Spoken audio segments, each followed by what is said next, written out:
అందరికీ నమస్తే. నా పేరు శ్రీకాంత్. ఫస్ట్ టైం మీరు మన ఛానల్ చూస్తున్నట్లయితే సబ్స్క్రైబ్ చేస్తారని మనస్ఫూర్తిగా కోరుకుంటున్నా. So please subscribe. ఇక విషయంలోకి వెళ్దాం. మీ అందరికీ తెలుసు, గతంలో వైఎస్ఆర్సీపీ పార్టీలో వాళ్ళకి అనుకూలంగా పనిచేసినటువంటి వ్యక్తులు ఇప్పుడు కొంతమందికి పాపం జ్ఞానోదయమై అందులో బయటకు వచ్చారు. అందులో ముఖ్యంగా వాళ్ళలో ఉన్నటువంటి టాలెంట్ని అంతా ఉపయోగించుకొని ఇక వీళ్ళు పనికిరారు, ఇది చెరుకు పిప్పి అని చెప్పేసి బయటికి బలవంతంగా గెంటేశారు. అందులో ముఖ్యంగా చూసుకుంటే మీరు జర్నలిస్ట్ పాషా ఒకరు, అట్లాగే కేఎస్ ప్రసాద్. సరే, ఇప్పుడు పాషా ఈరోజు ఒక వీడియో చేశాడు. జగన్మోహన్ రెడ్డి సింహం అనుకున్నా, జగన్మోహన్ రెడ్డికి అంత సీన్ లేదు, ప్రజాస్వామ్యంలో పొత్తులు పెట్టుకోవటం అనేది తప్పు లేదు, జగన్మోహన్ రెడ్డి గారు లాంటి పార్టీ అది ఒక బేవస్ పార్టీ కాబట్టి ఆ పార్టీతో ఎవడు పొత్తులు పెట్టుకోడు, ఎందుకంటే అది ఒక 420 పార్టీ, అక్రమాలు చేసినటువంటి పార్టీ, అలాంటి నేర చరిత్ర కలిగినటువంటి పార్టీ, లేకపోతే 16 నెలలు జైల్లో ఉన్నటువంటి వ్యక్తి లాంటి వ్యక్తితోటి ఎవరు పొత్తులు పెట్టుకున్నా ఆ పొత్తు ఎఫెక్ట్ అనేది వాళ్ళకి, ఆ మక్కిలు కూడా వాళ్ళకి అంటుకుంటుంది కాబట్టి ఎవరు కూడా పొత్తు పెట్టుకోరు. అది మీ చేతగాంతనాన్ని కూడా మీరు పెద్ద హీరోలాగా ఎలివేషన్స్ వేసుకుంటున్నారని చెప్తున్నారు.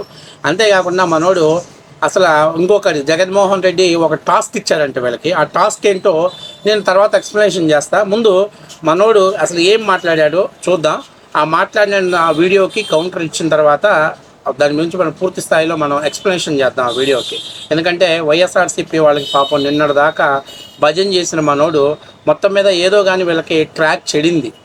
అందుకని మనోడు ఒక్కొక్క దానిగా ఆ వీడియో బయటకు వదులుతూ వైసీపీని ఉక్కిరి బిక్కిరి చేస్తున్నారు. మొన్న కేఎస్ ప్రసాద్ అయితే ఏకంగా సాక్షిని తబేలా ఛానల్, అందులో ఉన్నటువంటి వాళ్ళంతా వెధవలు జర్నలిస్టులు అని చెప్పాడు. ఇప్పుడు తాజాగా మనోడు ఇంకొక అడుగు ముందుకు వేసి అసలు వైసీపీ పార్టీలో ఏం జరుగుతుంది, జగన్మోహన్ రెడ్డి ఏ లక్ష్యంతో వీళ్ళందరినీ పనిచేయాలని చెప్పి ఇస్తున్నాడని టాస్క్ కూడా ఇచ్చాడు. సరే, ముందు మనోడు ఏం మాట్లాడుతున్నాడు చూడండి. జగన్మోహన్ రెడ్డి గారి పొత్తులు చాలామంది చాలా రకాలుగా మాట్లాడుతున్నారు. పొత్తులు తీసుకోరు, పొత్తులకి వెళ్ళరు, సింహం సింగల్ అని చెప్పేసి ఇంకేదో అని చెప్పేసి.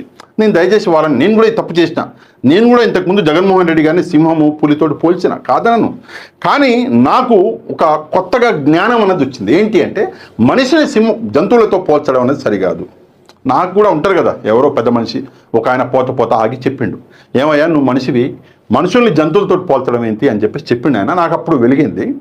దయచేసి సింహాలు పులులు ఇవన్నీ ఉంటే పక్కన పెట్టేద్దాం. కానీ రాజకీయ నాయకుడు అంటే ప్రజల కోసమే పనిచేయాలి, ప్రజల కోసమే ఆలోచించాలి. పొత్తు అన్నది అది రాజ్యాంగం మనకిచ్చినటువంటి ఒక ఆప్షన్. నేను దాన్ని వాడను అనడం అన్నది అది ఎట్లా జస్టిఫైబుల్ అవుతుంది ఒకసారి ఆలోచించాలి. రాజ్యాంగం ఇచ్చింది మీకు ఆప్షన్, ఇచ్చినప్పుడు వాడుకోండి, ప్రజలకు మంచి చేయండి. మీరు నిజంగా పొత్తుని వాడుకొని 2024లో మళ్ళీ గెలిచుంటే ఒకసారి ఆలోచించండి, మీరు తెచ్చినటువంటి స్కీమ్స్ వల్ల ప్రజలకు ఇంకా మంచి జరిగేది కదా. కానీ మీరు అట్లా ఆలోచించలే. మీరేం చేశారు, నేను పొత్తులోకి వెళ్ళను అని చెప్పేసి ఎవడో ఏదో ఐపాకోడో ఎవడో ఏదో మాట చెప్తే ఆ మాట నమ్మిర్రు. కానీ 11 సీట్లు వచ్చాయి. అందుకే మళ్ళీ వాడి మాటలు వీడి మాటలు నమ్మకండి.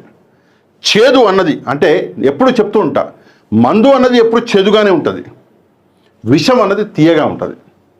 అందుకే నాలాంటి వాళ్ళు ఏదైనా చేదు మాట చెప్తే నా మీద ఏదో పడిపోవడము, లేదా నా మీద ఏదో కమెంట్లు చేయడము, నన్ను ఏదో ప్రశ్నించడము కాదు. నాలాంటి వాడు ఏదన్నా మాట చెప్తే ఎందుకు చెప్తున్నాడు, దాని వెనకాల కారణం ఏంటి అని చెప్పేసి ఆలోచిస్తే బాగుంటుంది. సో ఇదన్నమాట. అంటే ఇక్కడ క్లియర్ కట్గా మీరు తెలుసుకోవాల్సిన ఒక విషయం ఏంటంటే, మనోడు పూర్తిగా సాక్షితో తెగదెంపులు చేసేసుకున్నాడు. తర్వాత మనోడు ఇప్పుడు రియలైజ్ అయ్యి నిజాలు మాట్లాడుతున్నాడు. ఏంటో నిజాలు తెలుసా? ఆయన ఇంకొక వీడియోలో చెప్పాడు, జగన్మోహన్ రెడ్డి తాడేపల్లి ప్యాలెస్ ఆఫీస్ నుంచి ఒక టాస్క్ వస్తుందంట. ఆ టాస్క్ ఏంటంటే చంద్రబాబు నాయుడు గారి అంటే టీడీపీకి జనసేనకి అలయన్స్ని చెడగొట్టండి, ఏదో విధంగా పవన్ కళ్యాణ్ని జన సైనికుల్ని రెచ్చగొట్టండి. అందుకు ఉదాహరణగా నిన్న టీవీకే విజయ్ ఒక పార్టీ విషయాన్ని వాడుకున్నారు. ఎందుకంటే ఆయన సింగిల్గా పోటీ చేశాడు, ఫస్ట్ టైం వచ్చాడు అని చెప్పేసి ఆ రెచ్చగొట్టడానికి కారణం కూడా ఇదంతా వైసీపీ వాళ్ళ అంటే సెంట్రల్ ఆఫీస్ని నడుపుతున్నటువంటి ఒక టాస్క్ అనమాట. సో ఇంతకుముందు కూడా వర్మని అడ్డం పెట్టుకొని వర్మ ద్వారా రాజకీయ లబ్ధి పొందాలి కాబట్టి పిఠాపురం ఇష్యూని హైలైట్ చేయండి. మనకి మెయిన్ వర్మ దగ్గినా తుమ్మినా లేకపోతే అటువైపు జన సైనికులు దగ్గినా తుమ్మినా దాన్ని హైలైట్ చేయండి. ఎందుకంటే ఆ 2029 నాటికి ఈ పొత్తు విచ్ఛిన్నం అవ్వాలి. ఈ పొత్తు విచ్ఛిన్నం అవ్వకపోతే మా పులన్న మా పులివెందులలో ఉన్నటువంటి ఎమ్మెల్యేలు అందరూ కూడా తడిగొడ్డేసుకొని ఇళ్ళకాడ కూర్చోవాల్సిందే.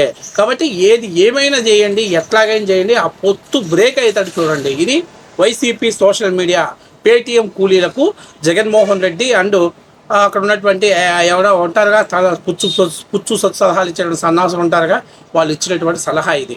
అందుకని చెప్పేసి కమ్మోళ్ళు తగ్గిన పవన్ కళ్యాణ్ గారు మీరేం చేస్తున్నారు మీ సామాజిక వర్గానికి? లేకపోతే ఇద్దరు వ్యక్తిగతంగా కొట్టుకున్నా, ఒకవేళ వాడికి కులం లేకపోయినా వాడికి కులాన్ని ఆపాదించి కమ్మ వర్సెస్ కాపు, ఇది ఈ టాస్క్ మీదే నడుపుతున్నటువంటి పరిస్థితి ఏర్పడింది. అయితే ఇక్కడ చాలా ముఖ్యమైన విషయం తెలుసుకోవాల్సింది ఏంటంటే, ప్రజాస్వామ్యంలో నేను అంతకుముందు కూడా చెప్పాను, ప్రజాస్వామ్యంలో పొత్తులు ఉంటాయి. పొత్తులు అనేవి ఇప్పుడు మన పార్టీతో పొత్తు పెట్టుకోవడానికి ఏ పార్టీ ముందుకు రావట్లేదంటే, బహుశా మన పార్టీ ట్రాక్ రికార్డ్ ఏంటి, మన పార్టీ అధ్యక్షుడు ట్రాక్ రికార్డ్ ఏంటో మనం చెక్ చేసుకోవాలి. అలాంటి ట్రాక్ రికార్డు ఉన్నటువంటి నాయకుడి వెనకాల మనం నిలబడినందుకు సిగ్గుతో తలదించుకోవాలి. దాన్ని కూడా గర్వంగా ఫీల్ అయ్యి మేము సింహం, మేము సింగిల్గా వస్తాం, మేము కొడితే జాక్పాట్ కొడతాం, ఏంటి ఎన్ని మాటలు, పిచ్చి మాటలు కదా. ప్రజాస్వామ్యంలో పొత్తులు పెట్టుకునే రైట్స్ రాజ్యాంగబద్ధంగా ఉన్నటువంటిది. ఈరోజు టీవీకే పార్టీ గవర్నర్ గారు అడ్డుకున్న దాంట్లో కూడా మీకు మ్యాజిక్ ఫిగర్కి ఏ పార్టీలు లేఖలు ఇచ్చాయో ఆ ఎమ్మెల్యే సంతకాలు పెట్టినటువంటి లేఖలు నాకు సబ్మిట్ చేయమన్నాడు. అంటే గవర్నర్ కావచ్చు, ఎవరైనా ఒప్పుకునేది ఏంటి, మెజారిటీ మ్యాజిక్ ఫిగర్ నీకు ఓకే అన్నదానికి సంబంధించిన సాక్ష్యాలు నాకు చూపించమన్నాడు. అంటే పొత్తు అలయన్స్ పెట్టుకోండి. ఇలా టీవీకే పార్టీ గవర్నమెంట్ ఫామ్ చేయాలంటే ఖచ్చితంగా మ్యాజిక్ ఫిగర్ రావాలి. లేదా ఇంకొకటి 45 రోజులు టైం ఇచ్చి వాళ్ళు శాసనసభలో వాళ్ళ బలాన్ని నిరూపించుకోవాలి. సరే, ఏది ఏమైనా ఖచ్చితంగా పొత్తులు పెట్టుకోవడం అనేది రాజ్యాంగంలో ఏమీ వ్యతిరేకమేం కాదు, అదేం చట్టవిరుద్ధమేం కాదు, లేకపోతే రాజ్యాంగబద్ధమైనటువంటి వ్యతిరేకమైనటువంటి నిర్ణయం ఏం కాదు.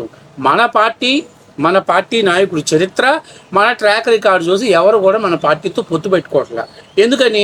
16 నెలలు జైల్లో ఉన్నటువంటి వ్యక్తి, అలాగే 11 కేసుల్లో A1 ముద్దాయి, అలాగే 13 ఛార్జ్షీట్లు ఉన్నటువంటి వ్యక్తి, అట్లాగే ఇంకా మీకు చెప్పాలని అంటే దాదాపుగా ఇప్పటి వరకు ఎంత 6,000-7,000 వాయిదాలు, కోర్టు వాయిదాలు ఎగ్గొట్టినటువంటి వ్యక్తి. ఇంత అద్భుతమైనటువంటి ట్రాక్ రికార్డు ఉంది. అలాంటి ట్రాక్ రికార్డు ఉన్న నాయకుడితో చేతులు కలపాలంటే ఎవరైనా భయపడతారు. అది కూడా మనం గొప్పగా చెప్పుకుంటాం. ఎందుకని? మనం పేటీఎం కూలోళ్ళం. ఎందుకని? మనకు సిగ్గు లేదు. మన మొహం మీద ఊసినా కూడా ఏముందిలే, ఊస్తే ఊసారులే, మనకేమన్నా ఇది అన్న కొత్త, మనకు రోజు అలవాటే కదా అని సర్దుకొని పోతున్నాం. కాబట్టి నేను చెప్పేది ఏంటంటే, ప్రజాస్వామ్యంలో పొత్తు పెట్టుకోవచ్చు, దాని గురించి తప్పు లేదు. ఈయనకి మొన్నటిదాకా చెప్పారు, మీరు పవన్ కళ్యాణ్ రెచ్చగొట్టండి, చంద్రబాబు నాయుడు రెచ్చగొట్టండి, పొత్తు లేని మీరు బయటికి రాకూడదు. ఇప్పుడు ఆయన పార్టీలో నుంచి, సాక్షిలో నుంచి బయటకు వచ్చాడు కాబట్టి ఆయన క్లియర్గా చెప్తున్నాడు, రాజ్యాంగబద్ధంగా పొత్తు పెట్టుకోవచ్చు. జగన్మోహన్ నువ్వు కూడా పెట్టుకుంటే 2024లో గెలిచేవాడివేమో. కాబట్టి ఏ పార్టీతో పెట్టుకుంటావు? జనసేన థూ అంది, బీజేపీయా నహి అంది, తెలుగుదేశం పార్టీ నీకు ఎనిమి పార్టీ, ఇంకా మనకి ఏ పార్టీ ఉంది? చివరికి సిపిఎం అని కూడా మాకు వద్దయ్యా నువ్వు అని చెప్పారు. అంటే మన అన్న, ఇంకా నేను చెప్పదలుచుకోవట్లా, పేటీఎం కూలోళ్ళకి వాళ్ళ విజ్ఞతకే నేను వదిలేస్తున్నా. సో ఇది వాస్తవ విషయం. 2029లో జగన్మోహన్ రెడ్డి గెలవాలంటే కూటమిని విచ్ఛిన్నం చేయాల్సిందే. కూటమిని విభజన చేయకుండా జగన్మోహన్ రెడ్డి, వైసీపీ నాయకులు ఎవరైనా పోటీ చేసి పోటీలో దిగినా నెత్తి మీద తడిగుడ్డేసుకోవడం తప్ప నుంచి గెలిచే సీన్స్ లేదు, గవర్నమెంట్ ఫామ్ చేసే ఛాన్స్ లేదు. ఇది 100కు 100% ఇది వాస్తవం, ఇది 100% ట్రూ. కాబట్టి ఇప్పుడు Jaganmohan Reddy, YCP social media మొత్తం టార్గెట్ ఈ పొత్తు విచ్ఛిన్నం చేయటం మీదే పెట్టుకోవాల్సిన పరిస్థితి ఏర్పడింది. 2029కైనా మీ బెటర్ లెక్క బాగుండి విచ్ఛిన్నం అయిందంటే మళ్ళీ అన్న ముఖ్యమంత్రి అవుతాడు, చక్కగా చిక్కటి నాణ్యమైనటువంటి మద్యాన్ని సప్లై చేస్తాడు.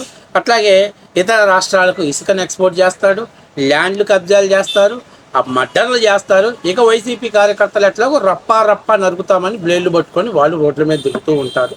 సో మొత్తం మీద అన్ని రకాలుగా ప్రజలు కూడా డిసైడ్ చేసుకోవాలి, ఎటువంటి వాళ్ళకి మన నాయకత్వం ఇవ్వాలి, ఎటువంటి వాళ్ళకి మన నాయకత్వం సపోర్ట్ చేయాలి. సో మొత్తం మీద ఆశ ఈరోజు బయటకు వచ్చి జగన్కి అంత సీన్ లేదని చెప్పటము నిజంగా ఒక వండర్ అని చెప్పాలి. ఇది వాస్తవ విషయం. గ్రౌండ్ లెవెల్లో, సోషల్ మీడియాలో తప్ప గ్రౌండ్ లెవెల్లో Jaganmohan Reddy, YCP party full week.